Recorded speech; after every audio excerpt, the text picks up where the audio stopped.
nahnu aqrabu ilaihi min.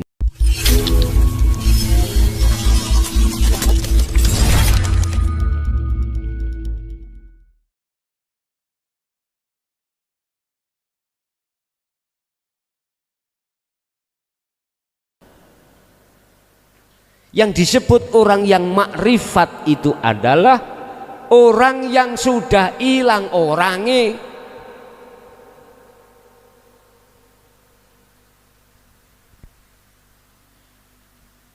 Orang yang sudah hilang orangnya. Aduh, mboten bingung nggih Pak? Lah, prosesnya kan dari tahali, ya dah. Awalnya kita taholi. Ketika saat diterangkan nafi isbat sirul asror, maka terjadilah proses tahali, pembersihan, penafian keakuan hamba sebagai makhluk yang ada, yang kudrot, irodat, ilmu, hayat, sama, basor, kalam, lepas makhluknya. Ya sondok edan dede rapopo, sondok edan dede. Setelah proses tahali dianggap Allah selesai, dengan otomatis tajali muncul, isbat muncul, penetapan keakuan Allah. Bukan lantas hamba tadi Allah loh Pak, enggak loh ya, bukan salah paham. Bukan hamba isok tunggal ketemu Allah, enggak. La yarawna li anfusihim syai'an. Heta, mosok mungkin sesuatu yang tidak ada bisa melihat yang ada? Enggak mungkin Pak. Wis kula tanya, jenengan kali kula sebagai makhluk asalnya ada apa enggak ada? Tidak ada. Karena hukum sebab akibat yang diterangkan di dalam syariat, adanya kita diadakan yang ada. Itulah Allah Subhanahu wa ta'ala. Gampang nggih? Wis. Andai kata Anda ingin tahu yang ada sebetulnya, kembalilah ke asal. Asal tidak, ya kembali ya tidak ada dirimu. Rumongso ono sebab di onokno lho, nafikan ilang ono. Ini tahali. Dengan cara bagaimana untuk mentahalikan, membersihkan keakuan kita yang ada ini, dengan cara su'aul basyirah menuju ainul basyirah. Ini Pak, harus ini. Inilah yang kusebut nafi isbat.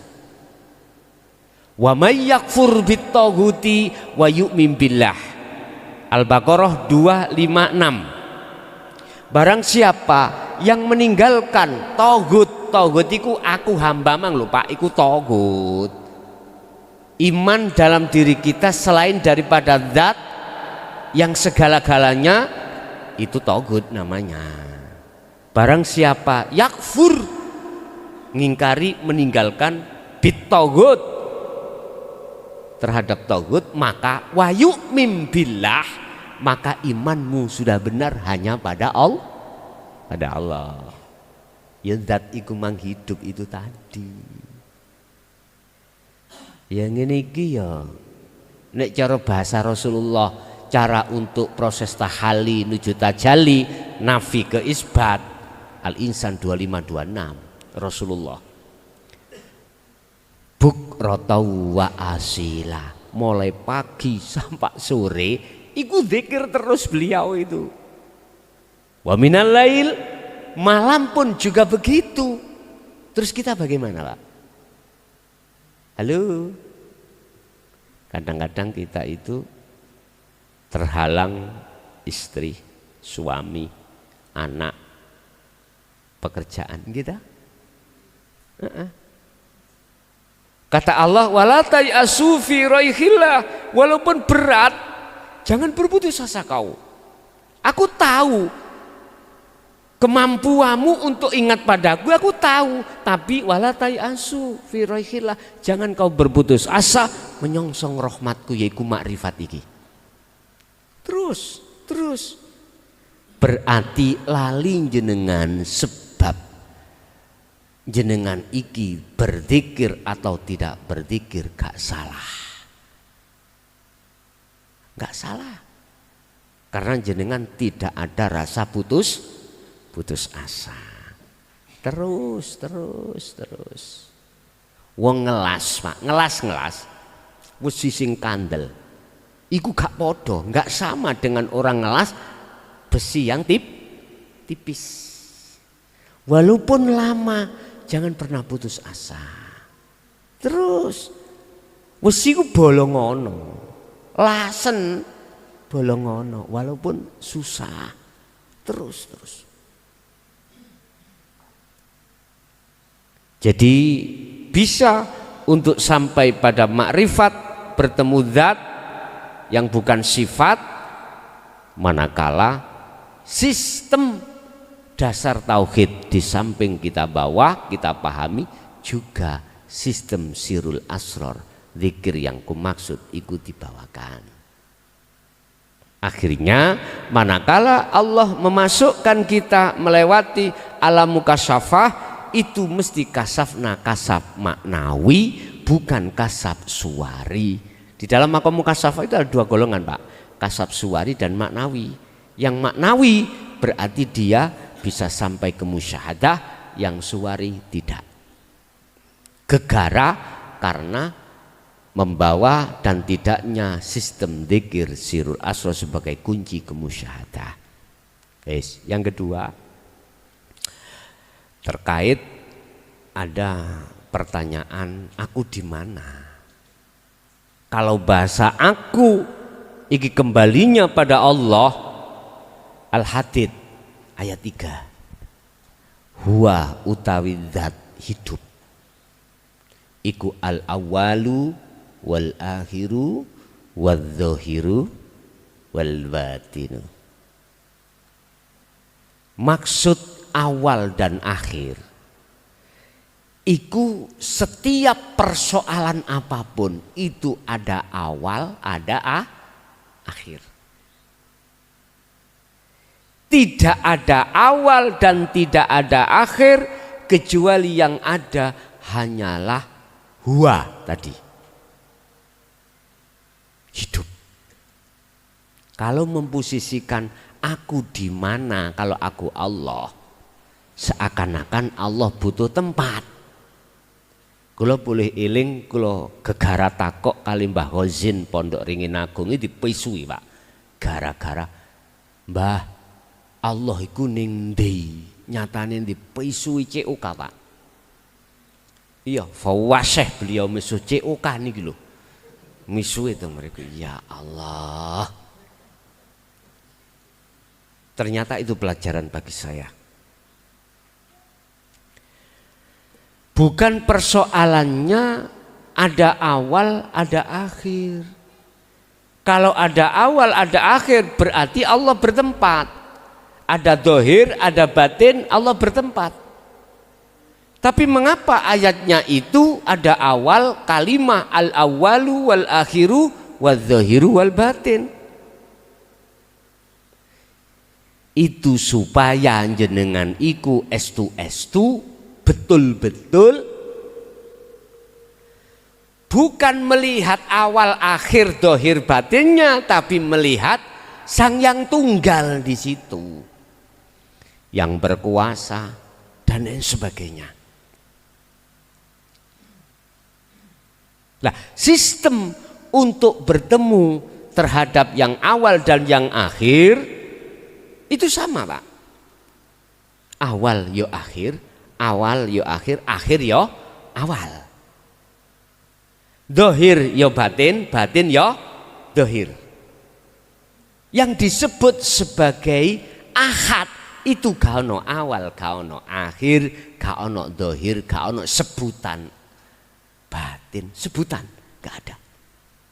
Kalau masih ada sebutan, berarti seakan-akan Allah itu bertempat.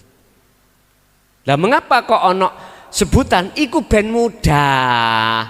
Sampeyan goleki pangeranmu sapa jenenge Allah. Sampeyan goleki sinten? Oh, Pak Yai. Di sini Pak Abdullah iku ben mudah, Pak.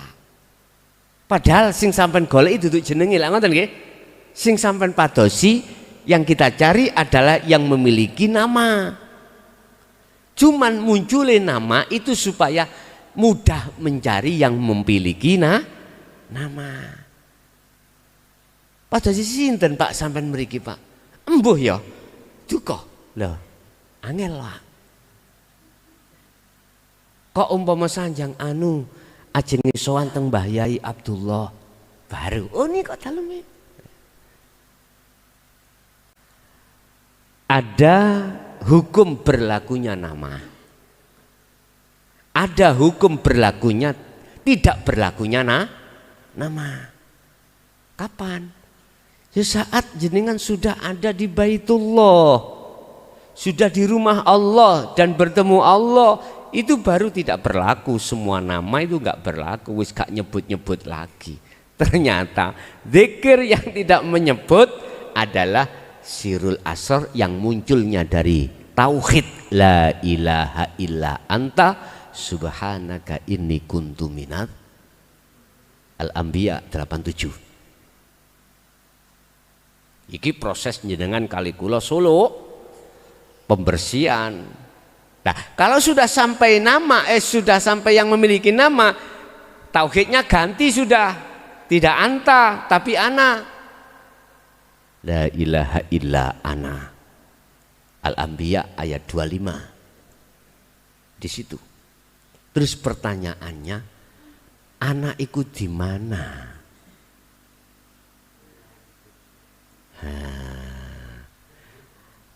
Wa nahnu aqrabu ilaihi min hablil warid.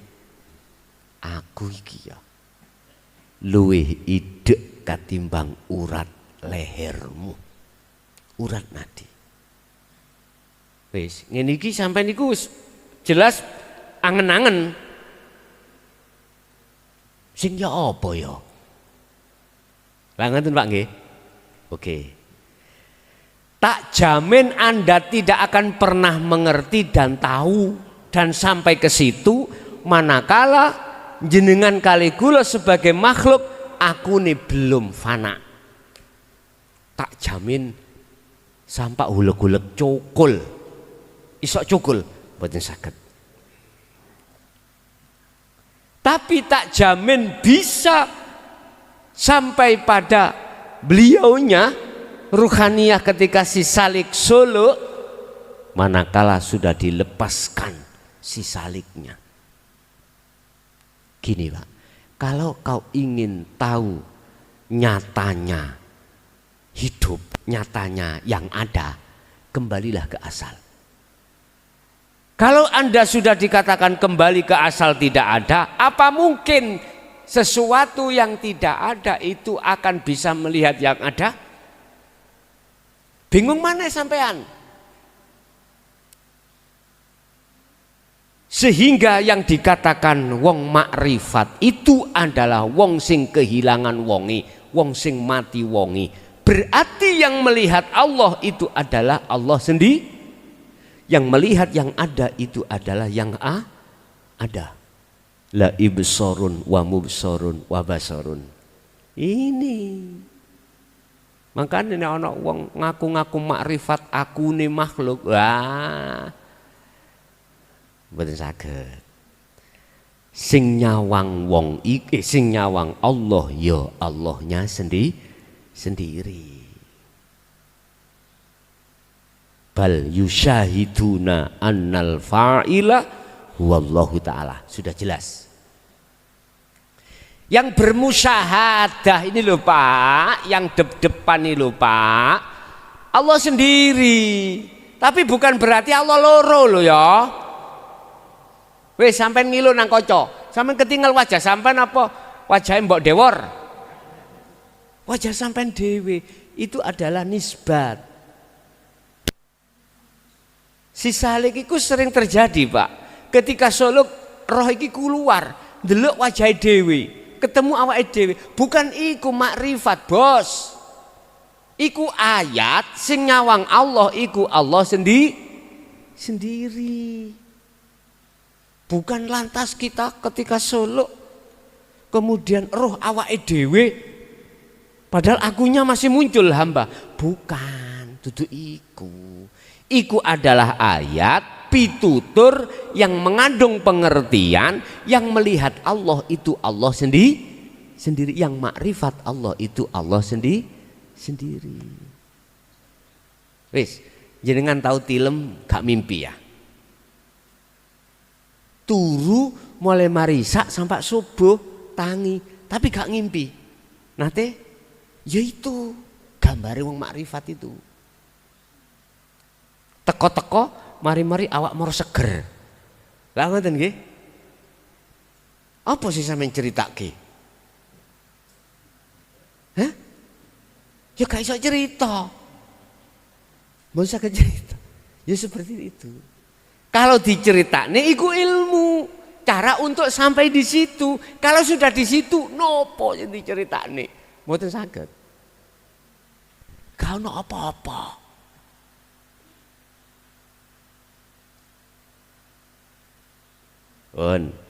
Kalau pertanyaan aku di mana itu bahasanya Allah, ngei pertanyaan kita aku di mana, jelas Quran jawab wa nahnu aqrabu ilaihi min hablil warid. Yang terpenting bagaimana caranya kita sampai padanya, lo itu aja. Kembali lagi, wis ilangono akumu baliyo asal. Inilah yang dimaksud wa inna ilaihi raji'un, dan sesungguhnya kau kembali kepadanya. Wis kembali, asale gak ono asal muasal, kita kembali ke gak ono lagi, ketidakadaan lagi. Ketika justru sudah dikatakan kembali kepada Allah, disitulah Pak pelepasan diri sudah terjadi, nafi sudah terjadi, akhirnya tinggal ketetapan hukum kebenaran aku Allah. Ini yang sering salah paham, dikiranya si hamba itu bisa tunggal dadi siji dengan Allah, padahal kefanaan. Pun salah paham, makanya ada yang menyalahkan ajaran Siti Jenar itu salah. Hamba bisa tunggal pada Allah. Mboten ngoten sisteme tauhid iku. Tahali ke tajali ini. Nggih. Wonten melih, monggo.